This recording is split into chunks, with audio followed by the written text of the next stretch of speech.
President of the United States of America just looked the world in the eye and said, I don't think about Americans' financial situations. Oh, but it was taken out of context, you stupid lib.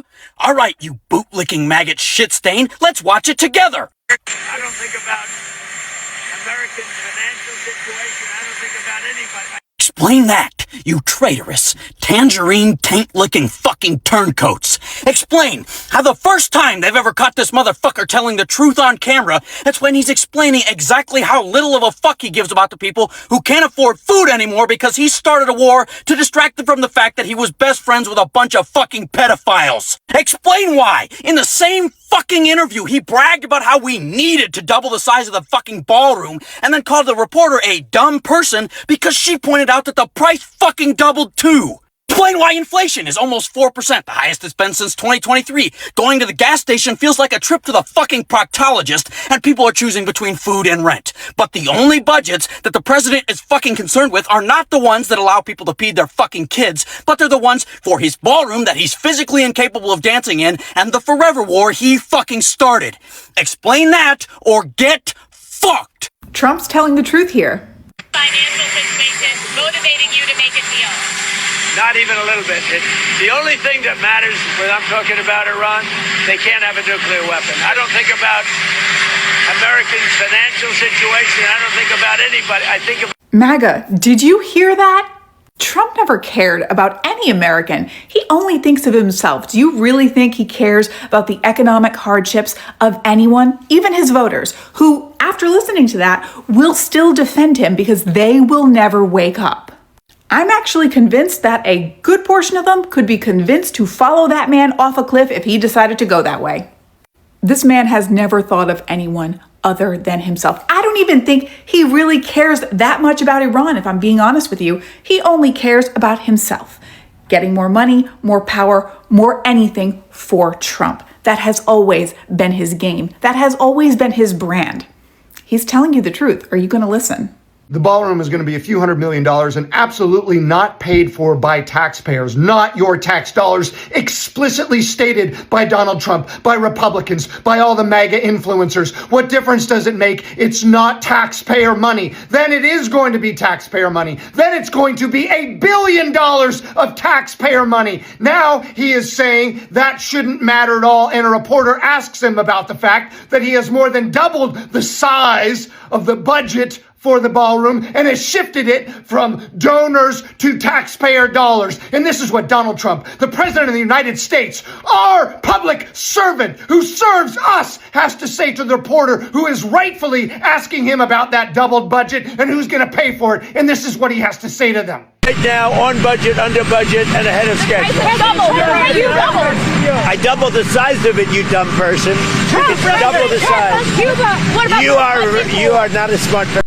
He is not even an oaf. He is not even an idiot. He is the most insidious, malignant narcissist moron that we have ever seen, and he is destroying our country. It is time to run! Trump just said the quiet part out loud, while millions of Americans are drowning under high grocery prices, skyrocketing rent, expensive gas, and crashing bills. He just admitted that he's not focused on Americans struggling financially. And this is a president who ran a campaign on affordability, lowering prices on day one and making life easier for average American. Now his voters are asking, who is really fighting for us? Let's have a look. Under the Trump economic plan, we will cut your energy prices in half within, mark it down, and you can get very angry at me if we don't do it. Within 12 months, your energy prices will be cut in half. My plan will cut energy prices in half or more than that within 12 months of taking office. Let me know if this resonates with you, because I felt this one in my soul. Is there any way in which your life has gotten better during this second Trump administration? No. Not at all. No, absolutely not. I have nothing. I don't know how to answer that one. No, Not at all. Yeah, that's right. I don't even know how to handle that one when asked, is your life better during the Trump administration? What an absolute joke. Whose life is better? And I know somebody's going to be a MAGA chud's going to be in the comments saying, I've never had more money in my life. If you look at everything is more expensive. We are in a foreign war. Nobody can afford housing. Nobody can afford groceries, gas, commodities. Everything is through the roof. Childcare, it doesn't matter. Name it. It is more expensive. Inflation continues to go up. And anybody who wants to say they're better under Donald Trump and this administration than they were before is because they're living out their racist fantasies or they're a billionaire. Right, as promised, the very big news today and very disturbing news for the U.S. economy is inflation skyrocketed up to 3.8% in April 2026. This is the highest level since May 2023. So during the COVID pandemic and right after Russia attacked Ukraine and gas prices shot up to where they're actually at right now. During that time, we had hyperinflation of almost 9%, a 0.6% increase. Energy prices are up 17.9%. Gasoline this month went up 28.4%.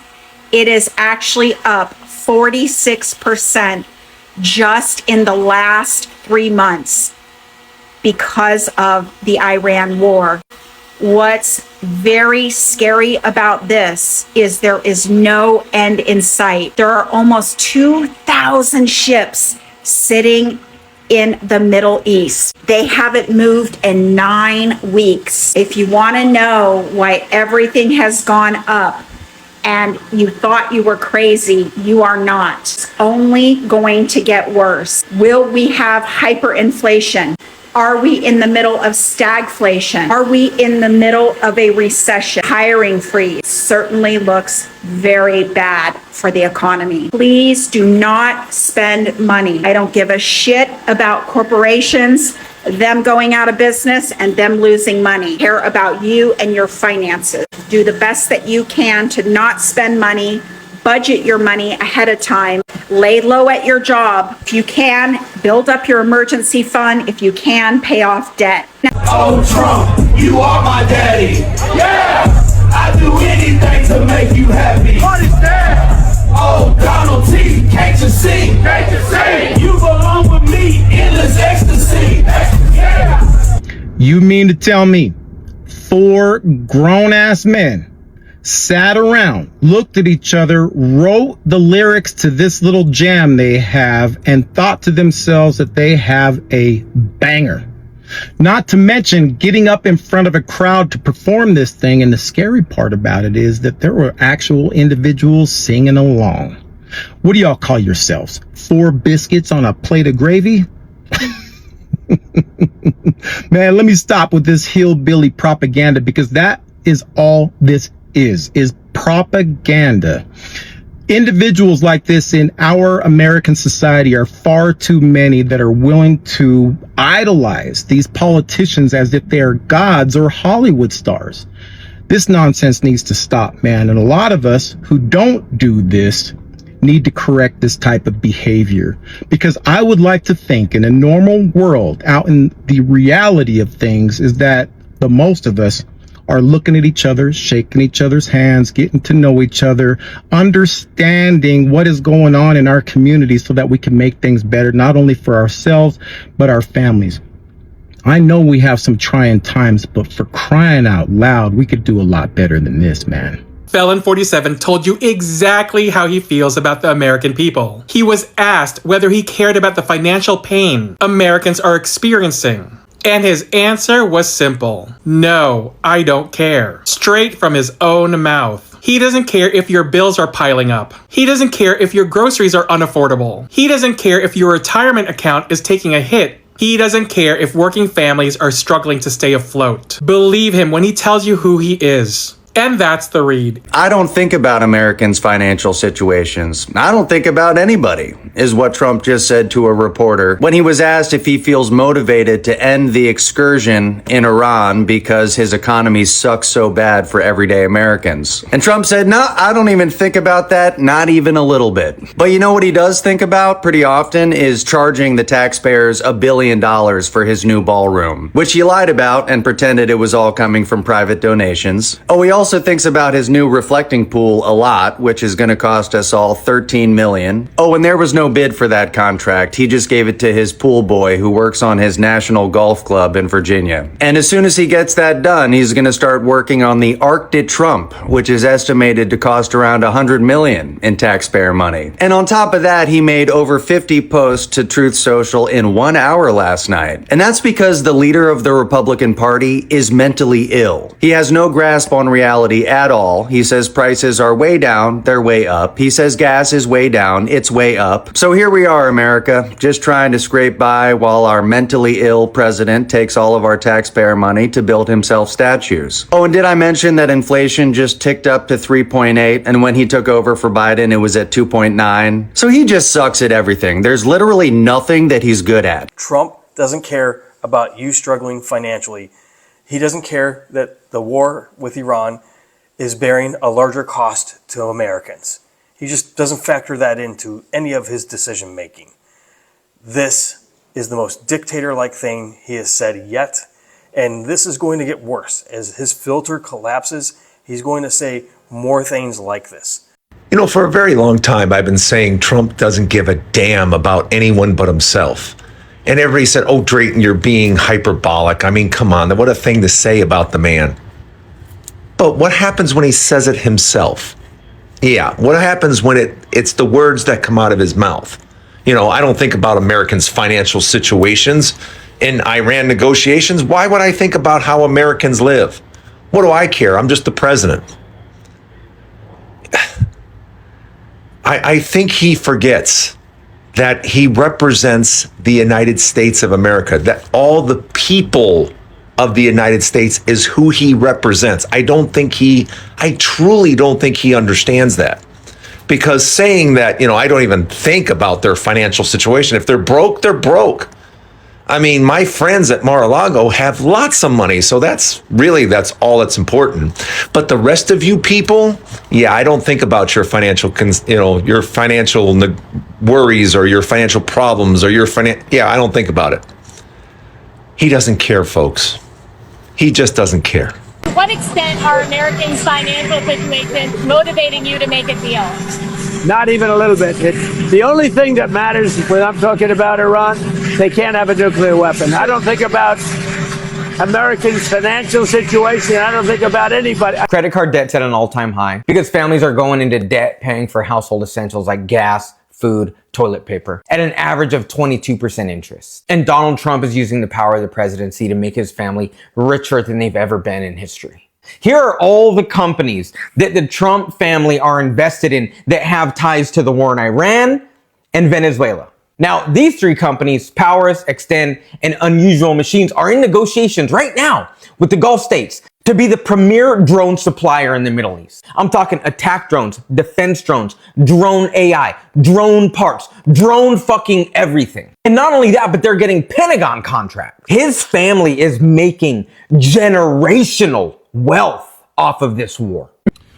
All right, Trumpers, come and get me. Hey, listen, I'm sitting at Zaxby's right now, and there was a guy came out with a MAGA hat on it. It had a little Donald Trump signature right here, and he was getting into his truck. And as he was walking by me, I mean, he was literally just walking by me, he said he was complaining about the gas prices and how expensive all those trucks up there was. And I'm like, your president did this. You voted for this man. Like, did you not think that shit wasn't going to go up? You didn't think that stuff wasn't going to be more expensive? I mean, do you not see what's going on? Do you not see how we're handling all this world, the economy, the stock market, how Donald Trump is looking after himself, the people that he's got up there? I mean, he's got J.D. Vance up here running around like a goofball. He's got Dr. Oz up there that can't even answer anything about this potential pandemic virus that they've brung over here to the U.S. Why didn't they leave that ship out there? Why is America always taking the brunt of other people's BS? We send billions of dollars overseas. We send trillions of dollars to China. We bring virus is into this country to hurt our people, when the hell is somebody going to stand up for us and make trucks cheaper and food at the damn Zaxby's cheaper? When? It's never going to happen under this administration. It's never going to happen. A lot of people are reaching a breaking point emotionally because people didn't vote for more stress, to feel poorer every month, or to struggle harder, while the politicians talk about foreign conflict more than the lives of ordinary Americans back at home. So when Trump says that he's not concerned about the financial situation back at home, people hear disconnection, They hear a billionaire president telling struggling families that their pain is not the priority. That's what's making people angry, because for ordinary Americans, this is real life. People are skipping meals so that they can make rent. Parents are quietly sacrificing meals so their kids can eat. Young adults are working full-time and still can't afford independence, Families are carrying debt just to survive basic living expenses. And while all this is happening, Washington is so obsessed with the foreign wars instead of the economic suffering happening inside American homes. People remember the promises that prices would come down on day one, that life would get easier, America first, no more to endless wars, But now it feels like everyday Americans are still losing, and the people are starting to have discussions where they are questioning whether a billionaire can truly understand the reality of living paycheck to paycheck, Can someone who has never worried about rent fully understand the fear of eviction, Can someone who never checks grocery prices really connect with a parent standing in a supermarket, pouring food back because she can't afford it anymore? That disconnect matters a lot. Leadership is not about slogans or even speeches. Leadership is about empathy. A president should understand the daily reality of the people you serve, A president should make people feel seen during the hard times. And a president should understand the emotional weight millions are carrying. And right now, millions of Americans, they feel invisible. And one truth is this: elections do have consequences. The choices made at the ballot box, they affect real life. Who leads the country affects your grocery prices, jobs, markets, foreign policy, and the emotional mood of the nation itself. And many people right now are starting to realize that the warnings they ignored are starting to feel in real life, because Kamala Harris warned about all this. Many Americans are starting to feel like they're on their own and nobody is fighting for them. The average American is exhausted, mentally, emotionally, and financially. People are tired of surviving instead of living, People want leadership that actually feels connected to real life. Leadership that remembers the struggling workers, the exhausted parent, and the young person losing hope. So thank you so much for tuning in. Be sure to like, subscribe, and share. Have a good one. I'll see you in the next video.